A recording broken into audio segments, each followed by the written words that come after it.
Assalamualaikum warahmatullahi wabarakatuh.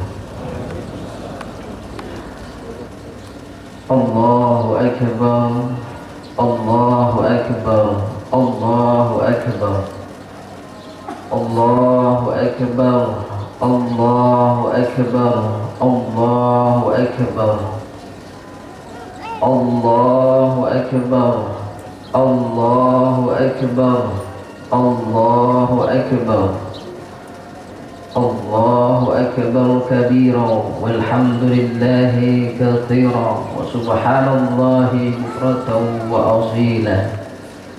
La ilaha illallah wa la na'budu illa iyyahu mukhlisina lahuddin walau karihal kafirun walau karihal munafiqun. La ilaha illallah wahdahu sadaqa wa'dah wa nasara 'abdah wa 'azza jundahu wa hazama al-ahzaba wahdah. La ilaha illallah Allahu akbar, Allahu akbar walillahil hamd.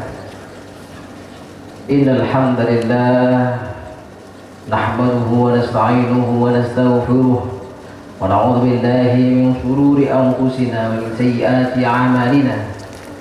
Man yahdihillahu fala mudilla lahu wa man yudlilhu fala hadiya lahu. Asyhadu an la ilaha illallah wahdahu la syarika lahu wa asyhadu anna Muhammadan 'abduhu wa rasuluhu la nabiyya ba'dahu. Allahumma shalli wa sallim wa barik wa an'im ala nabiyyina Muhammadin wa ala alihi wa ashabihi wa man tabi'ahum bi ihsan ila yaumil qiyamah. Ya ayyuhalladzina amanu ittaqullaha haqqa tuqatih wa la tamutunna illa wa antum muslimun. Ikhwatul iman, jamaah salat Idul Adha yang semoga kita senantiasa dalam rahmat Allah Subhanahu wa taala. Lafaz takbir yang kita baca adalah rukun dari salat, yang maknanya adalah ketika kita membaca lafaz Allahu akbar, sudahkah betul-betul kita membesarkan nama Allah dalam setiap gerak aktivitas kita? Karena ulama menyampaikan takbir itu adalah tazkiyatul aqidah. Allahu akbar wa kullu ma siwallahu asghar. Ketika kita mengucap lafaz takbir, ikhwatul iman, maka selain dari Allah Subhanahu wa taala itu kecil. Jabatan kita, harta kita, segala yang Allah titipkan kepada kita tentu menjadi kecil. Ikhwatul iman, untuk itulah mari kita syukuri kehadirat Allah Subhanahu wa taala bini'amihi, atas nikmat-nikmat Allah yang Allah titipkan kepada kita, yang betul-betul titipan itu terkadang terlampau kita cintai. Jamaah itulah yang dimaksud Allah Subhanahu wa taala. Kita semua punya orang-orang yang kita cintai. Kita semua memiliki sesuatu yang betul-betul kita cintai.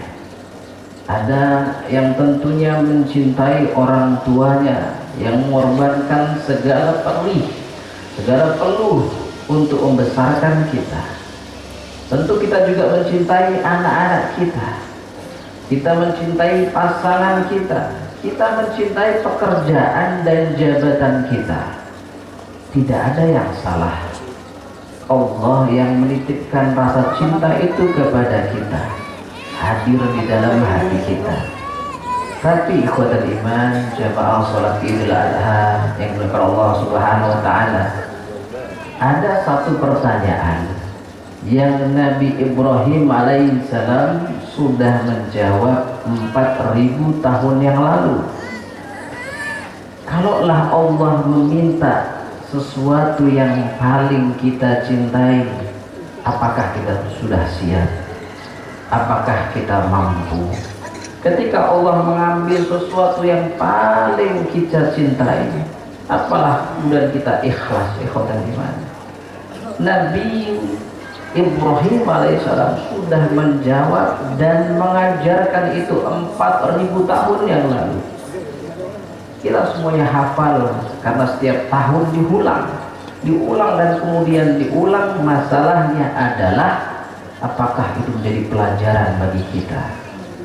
Ketika mimpi itu datang, perintah itu turun, yang kita lewatkan adalah bagaimana Nabi Ibrahim diminta melepaskan sesuatu yang tidak mudah. Ikhwatul iman, Allah tidak meminta harta beliau, Allah tidak meminta sesuatu yang besar yang beliau miliki, tetapi Allah meminta seseorang yang betul-betul Nabi Ibrahim nantikan puluhan tahun, bahkan di usianya 86 tahun yang dinanti-nantikan, yaitu Nabi Ismail alaihi salam. Ikhwatul iman, Allah menguji Nabi Ibrahim bukan karena kejam. Allah itu ingin menguji di urutan keberapakah Allah berada di dalam hati kita. Allah Subhanahu wa taala menyampaikan di surah At-Taubah ayat 24. Bismillahirrahmanirrahim. Qul in kana aba'ukum wa abna'ukum wa ikhwanukum wa azwajukum. Bahwasanya Allah Subhanahu wa taala bertanya kepada Muhammad sallallahu alaihi wasallam, Rasulullah sallallahu alaihi wasallam, jika bapak-bapakmu, anak-anakmu, saudara-saudaramu, pasanganmu, keluargamu, hartamu, perniagaanmu, bisnismu, yang mana kau khawatirkan kerugiannya, bahkan tempat tinggal yang kamu sukai lebih kamu cintai dari Allah dan Rasulnya, bahkan daripada jihad di jalannya, tunggulah Allah mendatangkan keputusannya. Kau terima? Allah Maha tahu apa yang ada di hati hamba-hambanya. Itulah yang kita cintai. Ayat ini bukan ancaman, ikhwatul iman. Ayat ini menunjukkan betapa ketika kita jujur dalam hati kita, seberapakah besaran cinta kita kepada Allah, dan urutan keberapakah Allah hadir dalam hidup kita, ikhwatul iman. Karena ketika mimpi itu datang, ketika Allah Subhanahu wa taala meminta seseorang yang dicintai, yang paling dicintai oleh Nabi Ibrahim alaihissalam, maka lihat yang ayat sering kita dengar, falamma balagha ma'hu asy'ya qala ya bunayya inni ara fil manam anni adbahuk fanzur madza tara. Ikhwatul iman, cukup jelas ayat ini karena setiap tahun kita dengar bahwasanya ketika ujian itu datang, dan ujian itu begitu berat bagi Nabi Ibrahim alaihissalam, beliau bertanya kepada anaknya, wahai anakku, tadi malam aku bermimpi, aku menyembelihmu. Fanzur madza tara, maka bagaimana pendapatmu? Ikhwatul iman, tidak ada keraguan ketika Nabi Ismail dididik oleh sang Khalilullah. Jawabannya adalah ya abati if'al ma tu'mar satajiduni insyaallah. Di situ ada kalimat insyaallah. Ikhwatul iman, beliau menyampaikan kalau itu perintah dari Allah Subhanahu wa taala, lakukan wahai ayahku. Insyaallah itu manusiawi, yang mana Nabi Ismail pun merasakan ketakutan, yang mana Nabi Ismail pun mungkin merasa apakah aku sanggup. Insyaallah, semoga Allah mengizinkan, satajiduni, engkau akan menemukan aku bersama orang-orang yang sabar. Ikhwatul iman, ini membuktikan bahwasannya Allah Subhanahu wa taala mengajarkan kepada kita, saat kita memegang keimanan, maka pasti kesabaran kita akan diberikan Allah kemudahan atas itu. Ali bin Abi Thalib pernah menyampaikan, as-sabru minal iman bimanzilati ar-ra'si minal jasad. Bahwasanya ketika seseorang memiliki keimanan yang baik, maka dia akan dilimpahkan kesabaran yang baik. Adakah jasad yang tanpa kepala bisa hidup? Jawabannya tidak ada, ibadah iman. Itu menunjukkan bahwasanya kalau orang itu kehilangan sabarnya, frustrasi, depresi, putus asa, ada masalah besar dengan keimanannya. Di sini kita paham, bukan karena ada iman kemudian kita tidak takut, bukan. Tapi bagaimana besarnya cinta kita kepada Allah Subhanahu wa taala. Iman bukan berarti tidak takut, ibadah iman. Iman bukan berarti tidak berat.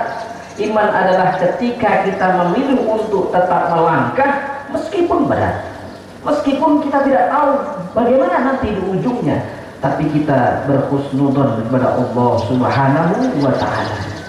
Maka ibadah iman, kalaulah kita mengingat tokoh-tokoh besar di sini adalah Nabi Ibrahim alaihissalam, Ibunda Hajar, kemudian Nabi Ismail. Lihat bagaimana kalau kita membayangkan 4.000 tahun yang lalu tiga manusia ini, Ibunda Hajar, Nabi Ibrahim, Nabi Ismail, mereka berjalan 2.000 kilometer. Itu perjalanan seperti Jakarta ke Aceh, kota iman jamaah salat Idul Adha. Yang sekarang kalau kita temukan dari Syria, Palestina, Jordania, kemudian menuju tempat yang tandus, yang mana sekarang kalau dulu orang tiga ini tawaf ikhwatal iman, tetapi sekarang yang tawaf lebih dari 5 juta orang di dunia, bahkan nanti bisa 12 juta orang yang akan berada di sana. Ini menunjukkan bahwasanya tempat yang tandus itu, tempat yang tidak berpenghuni itu, tempat yang menurut akal logika kita apakah layak dihuni manusia, tetapi keyakinan kepada Allah begitu besar. Lihat doa yang beliau sampaikan, Rabbana inni askantu min dzurriyyati biwadin ghairi dzi zar'in inda baitikal muharram. Rabbana liqimus shalah. Ya Tuhan, sungguhnya aku telah membawa, ya Rabb, sungguhnya aku telah membawa sebagian dari keturunanku untuk tinggal di sebuah lembah yang tak tumbuh tanaman apapun. Di sisi rumahmu yang suci ini kamu meminta bahwasanya mereka menjadikan orang-orang yang mendirikan sholat. Maka ikhwatul iman, keluarga yang sukses itu salah satu identitasnya adalah keluarga yang menjaga sholatnya, keluarga yang memperhatikan sholat anak-anaknya. Maka kemudian beliau berdoa, penuhilah hati mereka, sebagian dari mereka mencintai tempat itu, yang akhirnya siapa di antara kita tidak rindu untuk bisa pergi ke Baitullah. Ikhwan iman, mari kita sama-sama bermuhasabah bahwasanya Nabi Ibrahim mengajarkan tauhid yang begitu dahsyat, yang seharusnya inilah yang membuat kita senantiasa optimis. Dan bagaimanapun keadaan kita, rupiah boleh melemah, tetapi iman jangan sampai ikut lemah, ikut iman. Ada orang-orang yang masih memperhitungkan, apakah aku kurban tahun ini, ataukah aku save untuk kehidupannya, mungkin dianggapnya duniawi itu, ikhwatal iman. Padahal kalaulah kita tahu kimahnya kurban, demi Allah dia akan berniat setiap tahun kurban. Kalau tidak setiap tahun kurban, 2 tahun, 3 tahun sekali kurban. Karena ada orang-orang yang bahkan tidak memasang niat meskipun dia mampu, karena kurban bukan perkara untuk siapa yang mampu, tapi siapa yang mau. Terkadang bahkan ada orang yang secara finansial tidak mampu, tapi dia mau, Allah mampukan, ikhwatal iman. Kita akan malu kalau mendengar ada pemulung yang menabung setiap hari hanya untuk bisa berkurban. Kita tahu bahwa kita semua butuh bekal untuk pergi ke akhirat kelak.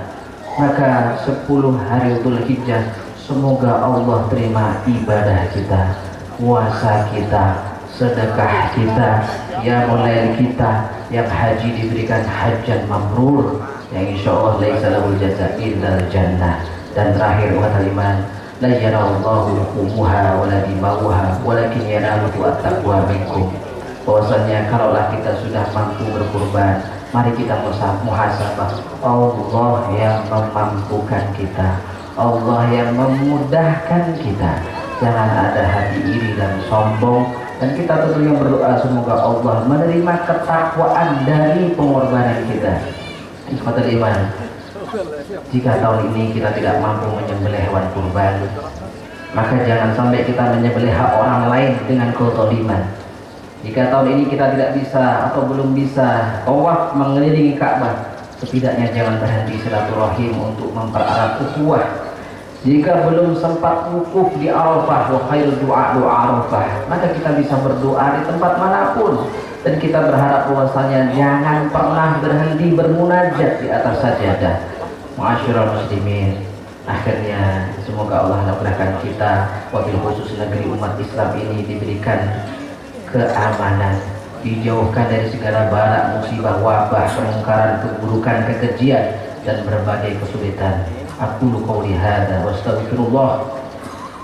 astaghfirullah innahu wal ghafurur rahim.